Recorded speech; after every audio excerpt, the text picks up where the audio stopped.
All right, so the question we want to look at here is we're given three vectors, um, and we're asked to determine if they are linearly independent.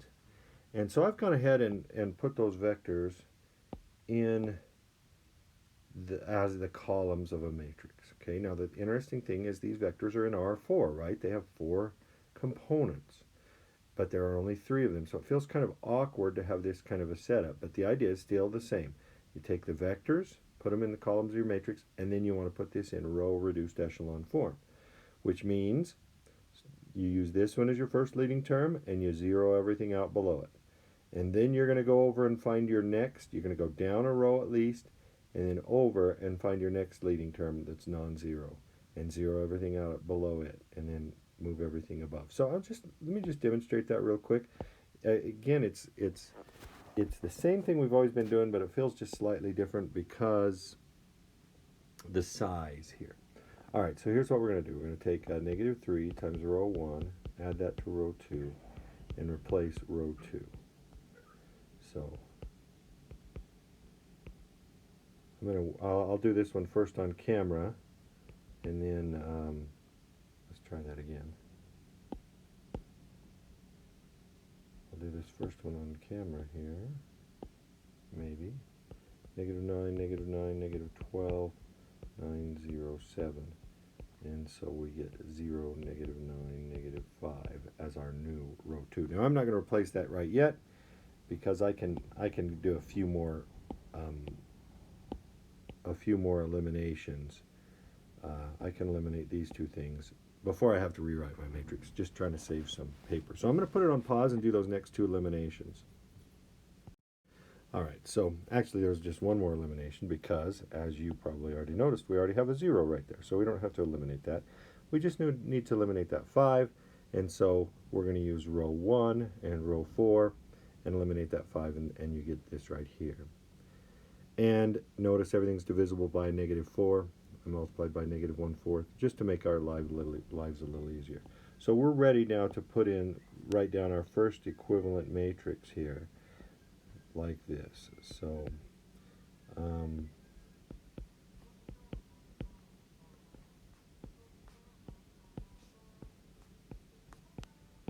there's our first equivalent matrix.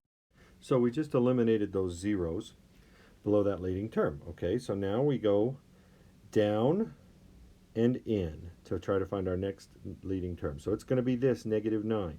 And so I want to eliminate these terms below it. And you can see some interesting things are going to happen, but these are the two things we're going to eliminate, and so we can do that. So we're going to take all we're going to take is row 2, add that to row 3, replace row 3, and I can just do that right here. My answer is going to be 0, 0, 0, right? And then at the same time, I'm going to take row 2, add that to row 4, and replace row 4. And again, I'm going to get 0, 0, 0. So my matrix is going to look like this. 3, 3, 4, 0, negative 9, negative 5, 0, 0, 0, 0, 0, 0. Okay? Now, the important thing here is at this point, I can answer the question that these things are not going to be linearly independent. Okay?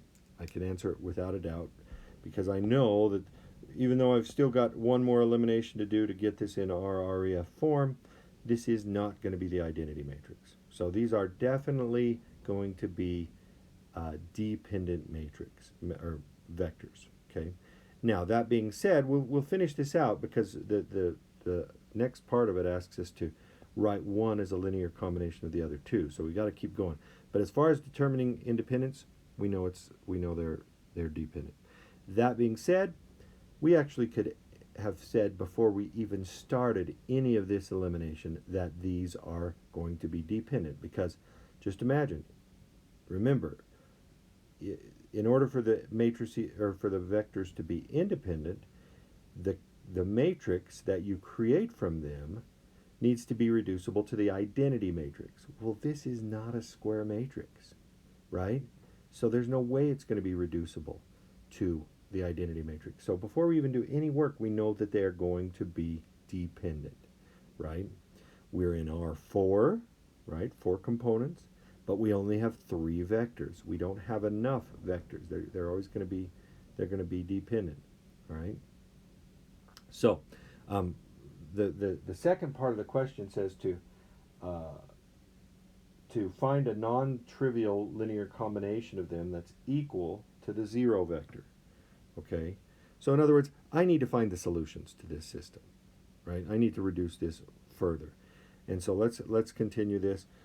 So the only thing that is left to be reduced to get this in row reduced echelon form is I need a 0 right here. Okay? So let's work on that. So that's going to be 3 times, let's do it this way. 3 times row 1, add to row 2, replace row 1. And so 9, 9, 12, 0, negative 9, negative 5, 9, 0, 7. And so we'll put in here our matrix. 9, 0, 7, 0, negative 9, negative 5, 0, 0, 0, 0, 0, 0. And then to get that totally in row reduced echelon form, we need 1s in those leading terms. So I'm going to divide the entire first row by 9. So I get 1, 0, 7 ninths. And the second row by negative 9, so I get 0, 1, 5 ninths.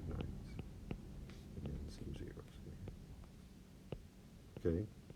So what this tells me is that I have one free value, and that is this C, right? That is that C sub 3, right? So if we treat this as the C sub 1 column, C sub 2 column, C sub 3 column, we can say, okay, C sub 3 is going to equal whatever, a parameter. That means C sub 2, back substituting, is going to equal negative 5 ninths T. And C sub 1 is going to equal 5 ninths T, or 7 ninths T. So, of course, so now I want to choose T to be anything. 0 is not allowed because we don't want the 0, 0, 0. We don't want the trivial solution. 1 would work, right? So if I plugged in a 1, I could get a 7 ninths, negative 5 ninths, and a 1, right?